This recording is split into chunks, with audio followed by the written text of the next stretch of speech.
CRM. My name is Colin Brogan, and with me as always is my co-host Megan Hewer. Megan, how are you today? Hi, everybody. I'm doing great. Happy to be here and super excited to talk to our guest. Tell us who we have joining us today, Colin.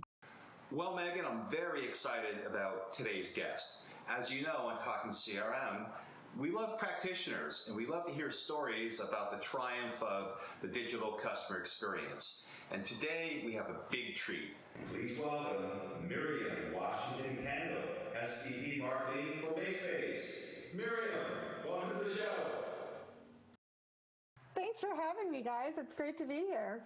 Miriam, I'm hoping, since you've had an amazing journey as a marketing leader and you've held a lot of different roles in exciting companies and your own companies, and what I love about your background is you have kept the customer at the center of it. So perfect for Talkin CRM, where we're all about how can businesses keep the customer and customer relationships at the center of their strategy, at the center of their execution. I would just love for you to share with us a little bit about your background and how you have kept your customer focus at the center of your evolution as a marketing leader. Would just love for you to share that with our audience.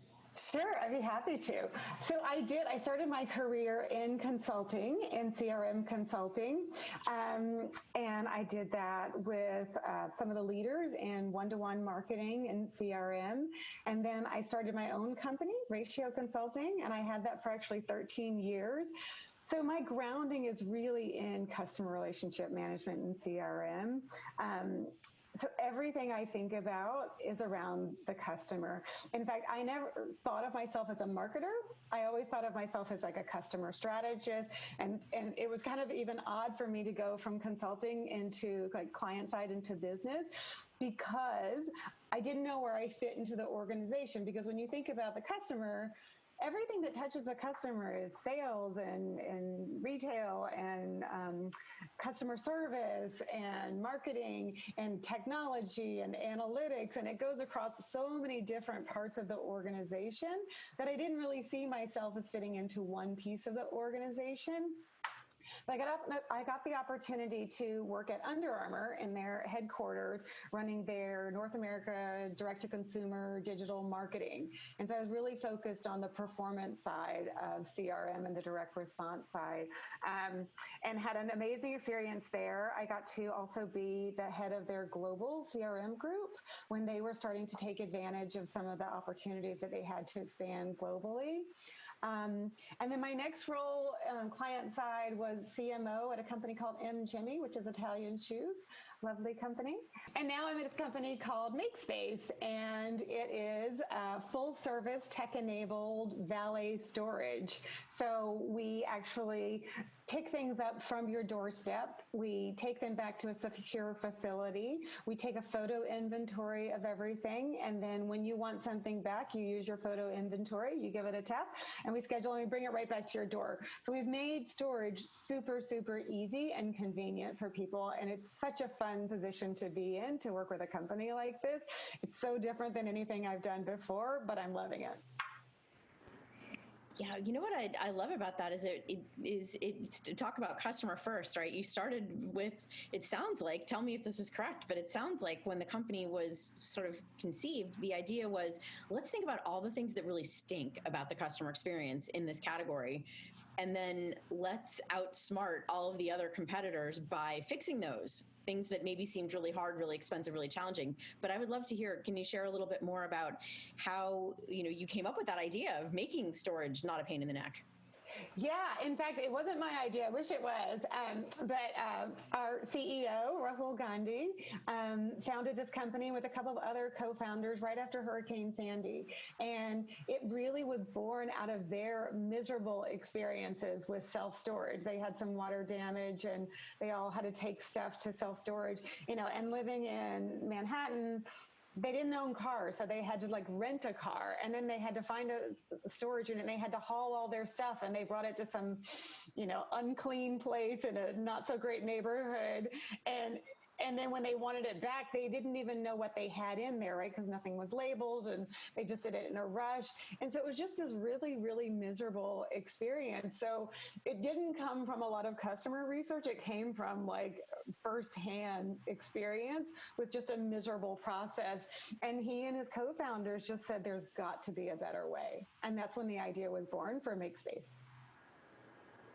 Yeah, well, the best ideas come from things that need fixing, right? Yeah, for sure. There's that old saying, necessity is the mother of invention. I think it's very That's true. right. For sure.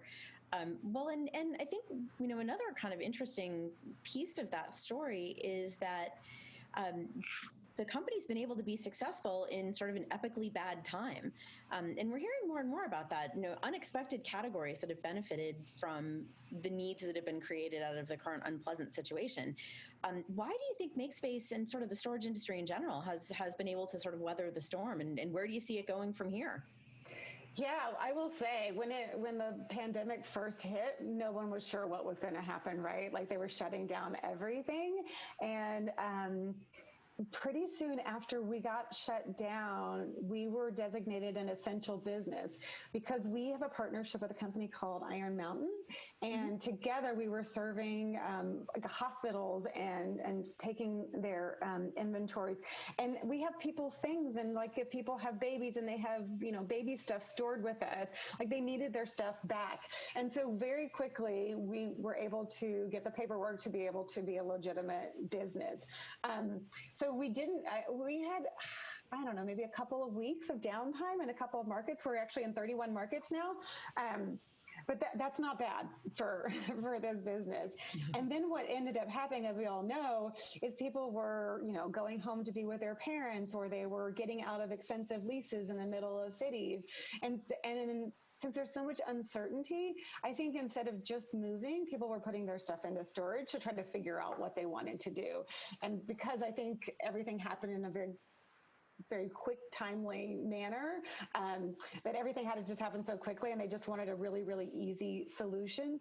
The other thing that's been helpful for us is that because we've offered this service, we make it really easy for people to kind of stay in their homes, and we offer contactless appointments so they can actually just put their items outside their doorstep if they don't want any contact whatsoever. If they're heavier items and they need us to come in, we still will, but we wear all the protective gear, masks and gloves, and we keep it as safe as possible. So it's, in many ways, it's just been much safer for customers to use our service versus traditional storage. And I think in these times, there's just so much movement and uncertainty, and then people just feel more comfortable having their things in a secure facility. There's no rush to make a decision. People don't want to make long-term decisions about where they're going to live and where they're going to move and things like that until they really kind of figure out what this new world is going to look like. So I think that's why we've been successful.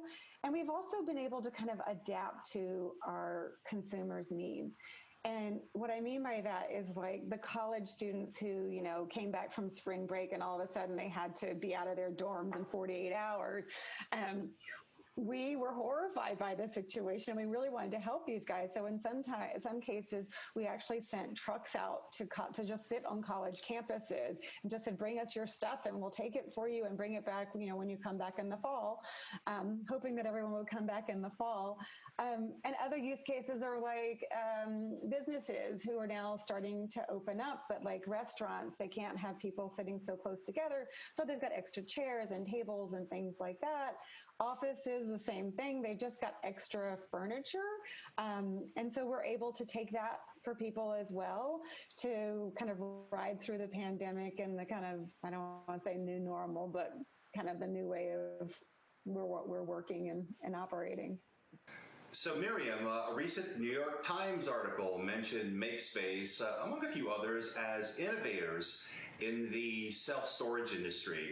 Love for you to tell us some of the finer points of how that experience is different for MakeSpace customers versus others. Yeah, we are really having a great time disrupting this industry. And I know disruption is like such an overused word, but coming into MakeSpace, I had one goal of making storage sexy. and storage is not a sexy industry. And so, but we've got all of the right elements to make it sexy. So we've got technology. We make it super easy. We have the photo inventory that takes pictures of all of your things, so you know exactly what you have in storage. And we make it easy for you to schedule an appointment using the app. We have the full service, which is so great, in especially in these times, that we come to you. We make it super, super easy. We wrap things up for you. Our first visit is actually free. There's no charge. And right now we are taking in full houses of stuff. Like, we'll have 3 people working for 7 hours, loading up stuff, wrapping furniture, and that appointment is free. You just pay for storage, and you pay for, if you want something back, there's a $59 fee to get it back, which is really nothing if you compare to like the whole experience of like lifting your stuff and wrapping your stuff. And it's just such a different way to do storage, that what we're trying to do is enable people to use our facilities and our services to make their lives better. Our mission is to, allow people to live life without the constraints of stuff. So we want to be able to take things from people, but not throw it away, not get rid of it, not go totally minimalistic, but just keep it in a secure facility. And then when they want it back, be able to bring it to them.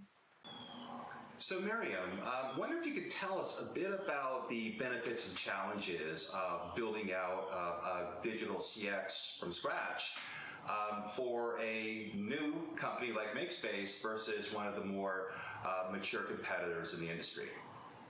Sure. So self-storage is just a totally different beast, right? It's at a different mission. We're there really to solve problems for people and to make their lives easier and better. And we've got the technology and the infrastructure to do it. There are a couple of companies that see our business model and kind of want to be like us. But one of the advantages that we have over any of the competitors in the field is this partnership with Iron Mountain, who you may not have heard of them, but they serve 90% of the Fortune 500 companies on the B2B side. They're kind of quietly in all these companies, but they do document storage and shredding and data services. And they have the facilities and the infrastructure and the logistics like nobody's business. They've been doing this stuff for 70 years. They've negotiated the long-term leases. They have them in the right locations, and they've got logistics down to a fine science. And so this business is really, really capital intensive. So for someone else to try to come in and do what we do in as many markets as we're now in 31 markets, would just be really, really difficult and really expensive. And before we did the partnership with Iron Mountain, we learned a lot of lessons the hard way. So we know what it's like to grow without a partner like Iron Mountain. And we just feel like there's not really a competitor that has that advantage. And we're just going to continue to work on our technology and make our service better and better while they're trying to find the real estate and the services that we already have. Yeah, Iron Mountain's a great company. I've worked with them as a client on and off over the years, and great people, like really for sure, folks in their marketing organization. Mm-hmm. But as you said, sort of quietly, they're everywhere, and super smart that they're kind of reinventing themselves a bit by partnering with you. I think that's super interesting. So that's cool. I'd love to hear, Miriam, a little bit about, what do you see as the role of marketing in that disruption? What is it that you think marketing as a function is uniquely able to bring to the table when you're trying to, as you say, make storage sexy? And I think part 2 of that was take over the world, maybe? Yeah, I didn't share that with the public yet, but yeah, we were in 4 markets about 18 months ago, and now we're in 31, and we're not stopping there. Like, Iron Mountain is global, so it's really easy for us to turn on new markets. They might disagree that it's that easy, but we can do it, and we're doing it. And so I just joke that I have 2 missions in life. One is to make storage sexy, and the other is to take over the world. good missions. To the role of marketing. Good, right? But tell me, seriously, what do you see as sort of your role as a marketing leader and marketing in general as a function? What part do they play in making those strategies happen? Yeah, I think one of the biggest things that marketing does is it educates the consumer on how we're different and not to lump us in with a regular traditional self-storage industry, because we are so different. We really offer something incredibly unique and valuable to our consumers.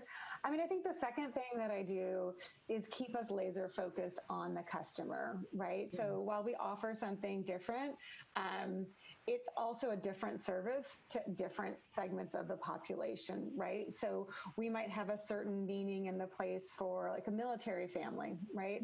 Or we might have a different for a business that needs us, or for seniors who are downsizing. We're an amazing service for seniors who don't want to lift anything and they really appreciate the full service. And they probably gathered a lot of things over the years that they want to keep, they don't want to throw away, but they may not want to take care of a huge house to be able to store all of this stuff. So I think from a marketer's perspective, just keeping those different segments of the population in mind and making sure that when we talk to people that we're talking to them in a way that's compelling for them. And then kind of the second awareness piece of it is just the education in the marketplace about that this service actually exists. And just we're really proud of what we've been able to accomplish and just letting kind of the world know that.